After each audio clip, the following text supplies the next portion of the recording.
So, West Africa is facing a massive security crisis, right? And in response, leaders in the region just greenlit this huge, multi-million-dollar plan to fight terrorism. It sounds great, it's a bold move. But here's the real question. Will it actually work? All right, so here's how we're going to break this down. First, we'll look at the threat they're up against. Then, we'll dive into the plan itself, the strategy. And finally, we'll get into why some people are hopeful, but others, well, they're issuing a pretty serious warning. Okay, so first things first, let's get a handle on just how big this problem is. We're not talking about a small, localized issue here. No, this has absolutely spiraled into a massive, full-blown regional crisis. I mean, for a lot of people, daily life is it's defined by fear. Imagine living with the constant threat of terrorism, banditry, kidnapping. It's created this deep, deep insecurity. You've got schools being forced to close, families just living under this constant shadow of violence. It's a grim picture. So with this crisis just getting worse and worse, the leaders had to do something.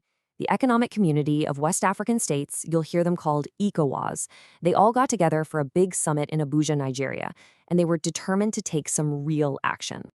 And what came out of that summit was one clear, really decisive move. They approved a huge emergency security fund. The whole idea is to finally tackle this insecurity problem head-on. So what's the price tag? They landed on $14.25 million. And that's money that's being released right now from their regional security fund, basically to kickstart this whole fight. Okay, so they've got the money. The big question is, how are they going to use it?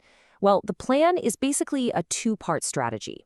It's a combination of targeted funding and direct military force. And here's how that funding breaks down. You can see the money is split equally between 5 key countries: Benin, Côte d'Ivoire, Ghana, Nigeria, and Togo.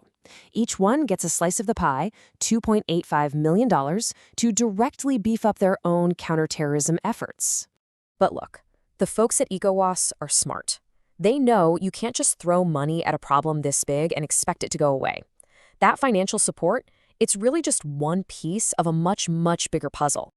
So what's the other piece? That's the direct military action. The plan is to immediately activate a regional counterterrorism brigade. You can basically think of it like a rapid response force, a special unit that's ready to deploy super fast wherever it's needed most. And a huge part of this is also just cooperation. The plan really stresses this. Member states have to start sharing intelligence. They need to lock down their borders, and this is crucial. They have to work with Burkina Faso, Mali, and Niger. Now, these countries aren't getting a direct cut of the money, but you can't solve this problem without them. They're absolutely essential to the region's security. So you have this big, bold plan. How did people react? Well, at first, there was this real wave of hope. I mean, after so long, seeing leaders actually take concrete steps, for a lot of people, it felt like maybe, just maybe, this was the turning point they'd been waiting for. And this one comment really sums up that feeling of relief. Somebody wrote, "Isn't it beautiful when we know that our leaders are taking action?" And that just perfectly captures this sense that, hey, finally, the focus is on what actually matters, the peace and security of the people. But, and this is a big but, that hope is almost immediately overshadowed by a really deep, really old fear. A fear of the one thing that has killed so many plans like this in the past. And there it is, the number one fear, that all this money that's supposed to save lives, is just going to get siphoned off and end up in some politician's private bank account before a single dollar even reaches the front lines. And that right there brings us to the single biggest challenge for this entire plan.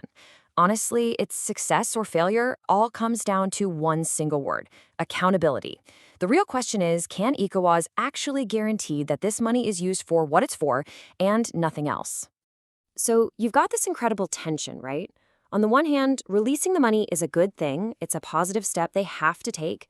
But on the other hand, if that money goes missing, if it ends up in the wrong pockets, it's not just a failure, it's an absolute disaster that could make everything even worse. Which leaves us with the ultimate question, doesn't it? Ecowas has this bold new plan. It looks good on paper, but with the ghost of corruption always looming in the background, is this money actually going to save lives? Or is this just going to be another sad story of good intentions getting swallowed up by greed?